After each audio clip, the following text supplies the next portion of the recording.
who's actually living and breathing these technologies rather than just talking about them. And that's a great thought, that extraordinary thought that we're already seeing predictive mathematical equations. I think actually if you code on GitHub now, there's a predictive element in that as well. So think about the consequences of that. Anyway, let's move on to the second part of this session, which is a panel discussion. And I'd like to invite my panelists up to the stage, please. They're here. I'm just thought they are here.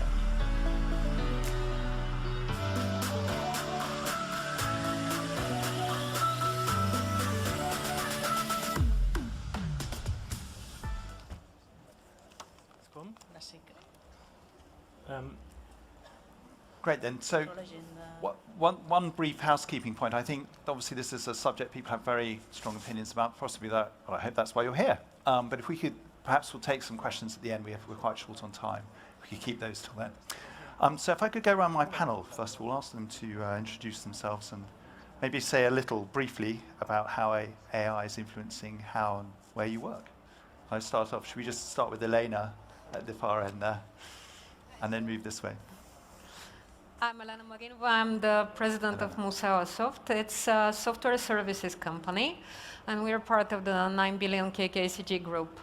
So as a software services company, we're in the business of attracting, recruiting, developing, and retaining people, great IT talents, which form what we call competence teams, with which we serve our clients. To give you an idea of the types of clients that we have and the industries where we operate, companies like SAP, VMware, IBM, Deutsche Telekom, A1, Generali, and so on.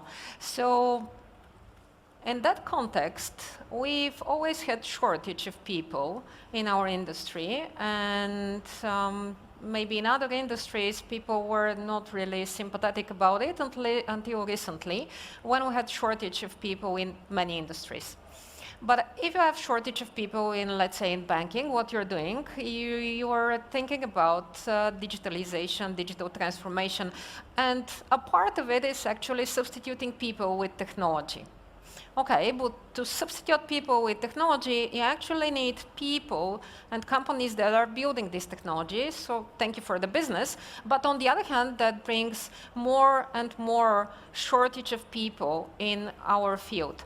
And according to statistics that I read by N² at the end of last year, 60% of people believe that there will never be enough IT specialists, while 60% or a bit more also believe that the salaries are unbearable for the business. And then a few weeks later, ChatGPT is coming. It's actually able to program, and we're okay. So these people that were irreplaceable by technology will be now replaced by ChatGPT.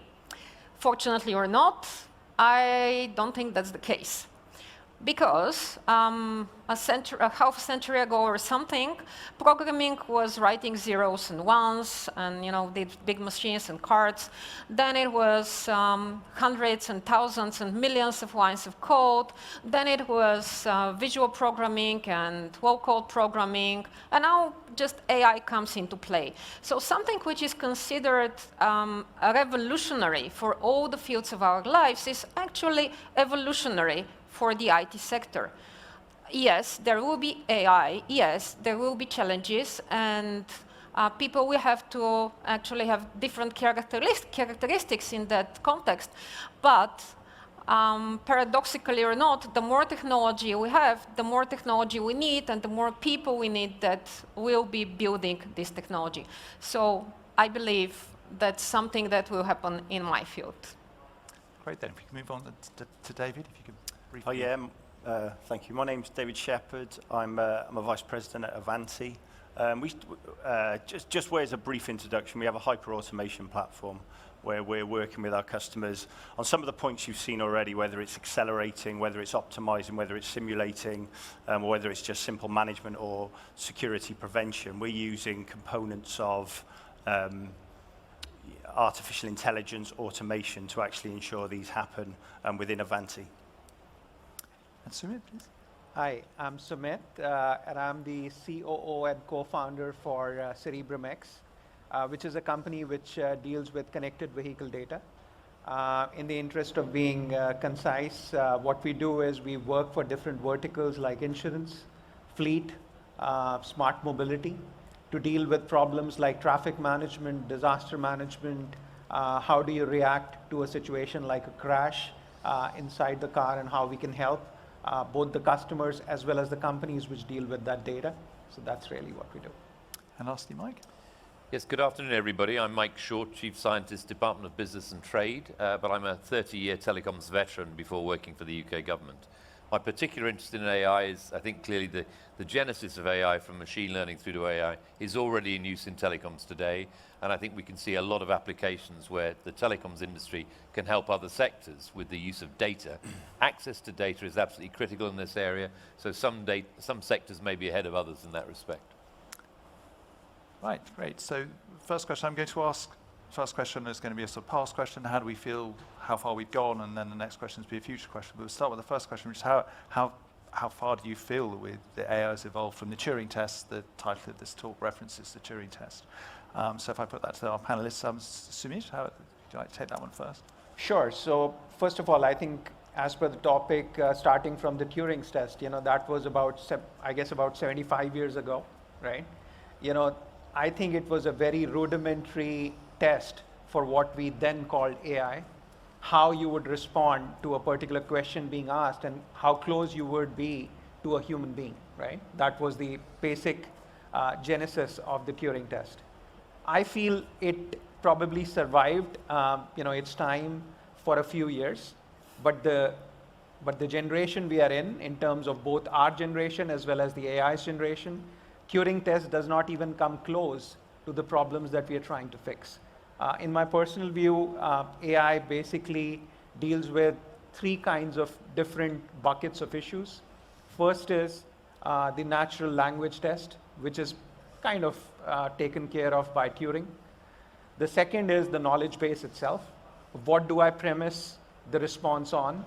What is the premise of the algorithms that the responses are based on?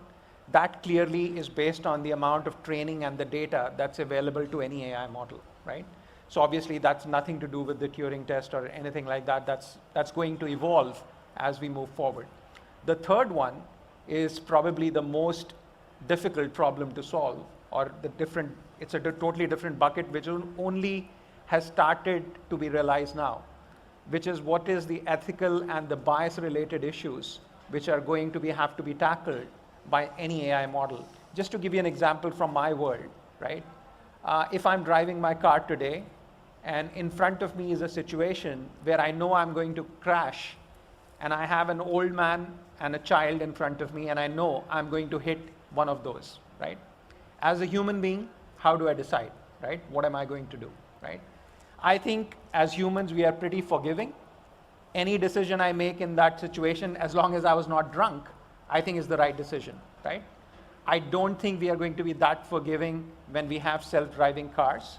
I think we are going to ask a lot of questions as to why that decision was made, on why to hit and why not to hit something which was inevitable. So I think my premise is we are being really tough on AI. I think we are not perfect ourselves as human beings, and we are asking for a perfect model to come into place, which is AI. It's a fair ask. But I think we have to be patient, just like with our kids. And the Turing was when AI was a kid, and I think it's come into its own.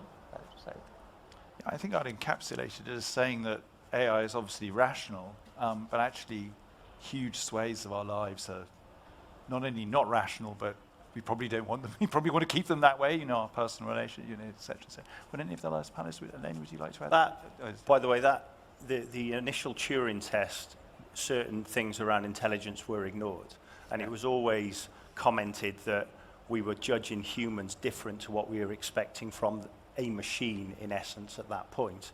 So the point is absolutely spot on. You've got to judge these things the same way if you want to be fair, but I'm not sure. We've already talked about trust already in previous presentations. I'm not sure how we evolve to that level of judgment in this case. That's a very complicated issue. Should we think about future evolution, maybe move on to future evolution? So I put that to Eleanor. How do you think this is going to evolve in the future? Yeah, Massive question, but if you can Yeah. answer it.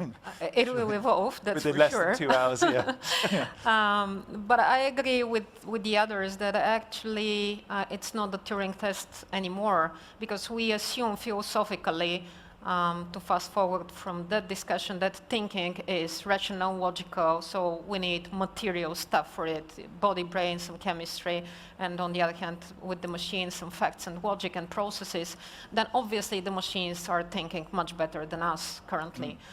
Faster, with more data, and more concise. We saw some examples in the previous presentations. So I think now, apart from what was mentioned, the problems are, okay, but we're building smart homes and smart cities. And a few weeks ago at CES, the BMW chair of the board said they're building the Neue Klasse D, where D stands for digital emotional experience, so emotional car. So how we handle this? And actually, what is emotional car in this example?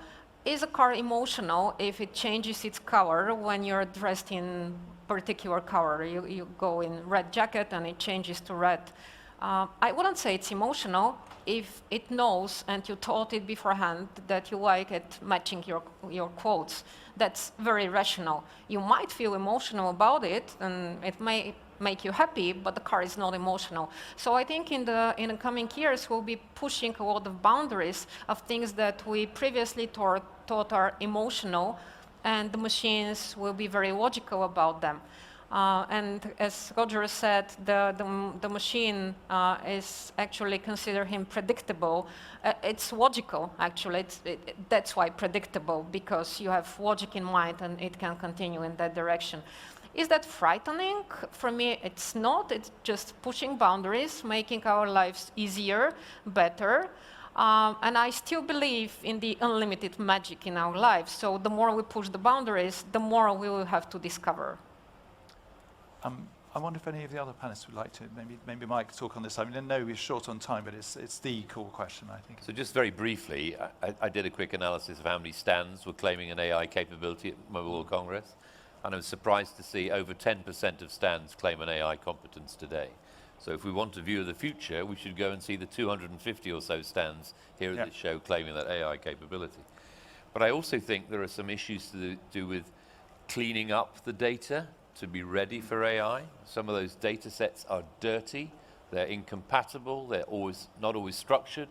So there's a lot to be done to clean up the data. So there may be some braking activity, not crashing open, but braking and slowing down with the friction because of that issue of data access and also data cleanliness. There's a lot of work to be done there. Yeah, absolutely. Sumit, is there anything you'd like to add on future evolution, AI? Well, I think the future, as Dr. Short just mentioned, I think the future would belong to what kind of data sets we use to train those models. I think that is going to be the key. It's just like, bringing up a child, right? You have to put right examples in front of the child in terms of values to make it learn the right things. It's going to be exactly the same, right? Yeah. It's not going to be perfect. I can name 10 examples here, but it's not going to be perfect. And we have to be patient with the advantages that we are going to get incrementally with AI, and not wanting to get a perfect model out. The BARD model completely failed because it failed in one question, right? The question was asked about the Webb telescope, and it gave a reasonable answer. Any human being who would have given that answer, would have been absolutely fine. But because it was BARD and it was Google, completely failed, right? Probably $1 billion investment gone down the drain. Whereas ChatGPT, comes up, you ask it for a poem, it comes up with a poem. And it's really great because it's a creative process, right? So the point I'm trying to make is it's going to depend on our patience more than anything else. But at the ground level, it will depend on the sanctity of the data sets that will be produced to train those models. Yeah, I think you make a great point with the children. And for me, an issue would be that some parents might want to make their children practice the violin or whatever it is every day. And other people might think, well, if they should be allowed to choose. And in fact, one regime might work for one child, not for another. So it's very hard to the parameters. I wonder if we could, because unlike Gopal, I think feel a bit more we should talk about the operator telco world a bit here, given where we are, and it's MWC. I wonder if we could maybe think about the sort of use cases and how this might actually be useful for the telco operator kind of audience that we have here. And I wonder if I could go to David here to talk about this a bit. Yeah, absolutely. Look, and everything when I look at AI, this debate, a good search on the internet, whether that's a good thing or not, this debate's been going on since the 1600s, right? Mm. So it's been around a while and it's going to carry on, but that shouldn't stop us. The way the telco and the carrier industry is moving, this is the first year I've seen MCW talk a lot more about the kind of the carrier and the enterprise space coming together. Mm. That's going to really drive AI as well. There's going to be more decisions that need to be made. The fact of the matter as well is the world is moving so quickly. We've got complex cloud to edge environments, so we are going to need some of this technology today to help us keep up. Alana's already mentioned the lack of skills, which again is another piece where AI or automation can come in. Those optimizations, those gains, we're actually doing a lot of work at the minute with Deutsche Telekom and BT to actually try and deliver some of these intelligent pieces down to the consumer level devices as well. So there's always with AI, for me, there is always a bit of we push the brakes on, but we're all trying to push the boundaries. Mm. And there is no doubt about it that it's needed for us to actually just keep up and keep pace. And kind of the one positive we take for today is everything's fast moving, but this is going to be the slowest we see it, right? It's still going to get quicker and quicker. AI is going to move with that, and it really will step up and help. Yes, bias, yes, data sets need to be right. But again, we've got to look at the positives today, and that'll drive that kind of evolution within both, the telco and the kind of just the wider IT space as well. But yeah, that's kind of my view on that. Yeah. That's great. I wonder if we might actually see if there are any audience questions at this point. Do we have any? Gentlemen. I think, who's first? I think you were over there, that gentleman there with the... If we had AI, I can barely see you. I can barely see you from here. The lights are so bright. But, yeah.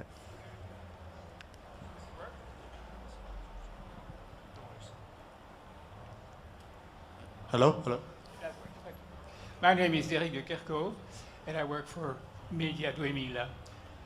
My question could be a trick question, but nobody has mentioned the relationship between AI and self-awareness. Oh. And I was wondering if you could answer that question. Would anyone like to take that one? I actually spent 3 years reading philosophy, and yeah.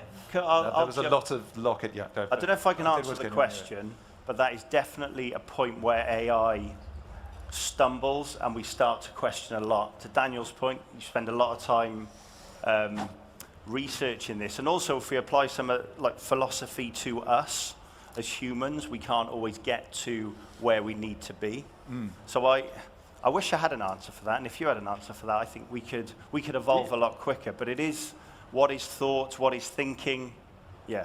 Yes, what is perception, what is identity, what is memory? These are massive questions. I think one thing we do need to be, as a good general point, which is I think there are also huge advances being made in understanding how our brains work physically. They're happening in tandem, and we probably not as aware of them as we should do. They'll probably come together at some moment. Right, should we have who's next? I can't remember who's next. I'm not very good at the lights are so bright here. This says gentleman here. I am a good friend of Ray Kurzweil that talks about the singularity, and he has dates for everything. And he has been forecasting for half a century, not from 1 year or 5 years or 10 years. And he has two magic dates, 2029 to pass the Alan Turing test and 2045 to reach the singularity. So would you care to comment about the singularity and what you think, if there is a time frame possible soon? Anyone like to take that? Are you brave enough? Well, I think I'll take that. So both dates are going to be met much before those dates are. With all due respect to your friend, I think he's late by a few years. I think both those milestones will be met much before those dates. In terms of the Turing test, if you've lately spoken to Alexa or Google Voice, it's 92% accurate. That's the last data point that, any question you ask them, which is general conversation, right? It's 92% accurate, right? That's pretty good. right? In terms of the singularity, I do feel, again, it depends on the data sets of the models that are being evolved and trained. Huge advancements are being made in open platforms as well as in terms of singular companies focusing and doing that. I think those milestones will be met much before those dates. Definitely not 2045. I want to be alive to see that happen. So. Yeah. Me too. Right, should we move? Yes, that's Feral, please. Hi there. So my question's a little bit related to the first question, but it's kind of switching the title of the talk. Can AI think for itself? But more about what are the use cases where we want AI to think for itself? Because it's in those use cases that you might want AI to have some self-awareness if it's to perform an autonomous function for long enough and meet its own objectives. And I was wondering if the panel had any ideas around what do they think of as kind of use cases where AI might want to think for itself. That's great. So I think AI as a premise means that it is a thought process onto itself. That's the basic premise of AI. Why we would want a use case where we want a machine to think more than a human being is because the basic, I would say, threshold here is that we feel that humans are flawed in different ways, right? One is fatigue. We might be fatigued to make wrong decisions. We might just not be intelligent enough to make all decisions, right? Even the best of doctors does not diagnose a problem 100% accurately all the time, right? Yeah. So you want AI models to come in place to take that part out, right? But what we forget is those AI models are also based on the collective learning which has been incurred by the human race over a period of time, because that's the data set that is training the models, right? Just another example, I gave one. This is the other example. Let's assume you're trying to train a police force on how to treat a mob, right? Now, there have been, if you're living in the US, it's a very hot topic, right? How do you treat race, color of skin, how a person is dressed, right? How do you take those decisions? If that decision was left up to a machine, would it do any better than an actual human being? It totally depends on what data was fed to the machine, right? How do they treat, how do they view a mob, how do they treat a situation? So to answer your question, I think being self-aware and making decisions is what AI is meant, to be. But again, it'll come down to the data models. I'm sorry I'm repeating, but it'll come down to the data models of what you train it with. At the end of the day, it comes to the human involvement, when the human has to be involved. And I think it's when creating the AI, we have to be responsible how we create it. We have to regulate AI, and we have to control it. And it's simple said like that, but it's quite a vast area. It's such a great question. We're running out of time, but if it's such a great question to close on, I don't know if you'd like to add. Well, if we take some lessons from COVID, I think we could see a lot of activity change during COVID. So we've seen, for example, digital health systems really multiply. And a lot of those are AI-based, because the acceptance is that COVID is a problem. We need to find ways of addressing it, maybe remotely. Connectivity's played a part, but the digital health systems have played a huge part. So there's fresh thinking in that area in terms of how to use and share data that may solve those problems. They're seeing the opportunities rather than just the risks. At the same time, we need to manage the risks. Steve, would you like to? No, just finish up for us? It is completely. It's down to judgment, and it's down to what we want AI to actually do. Do we want it to make life better for us as humans, or do we want to make something that is bizarrely better than us? And sometimes I'm unsure what the right answer is there as well. That's a good note to end on. Well, thank you very much for coming and listening. Thank you very much for the questions. They're very good questions, and thank you very much to the panelists. Yeah. Good afternoon.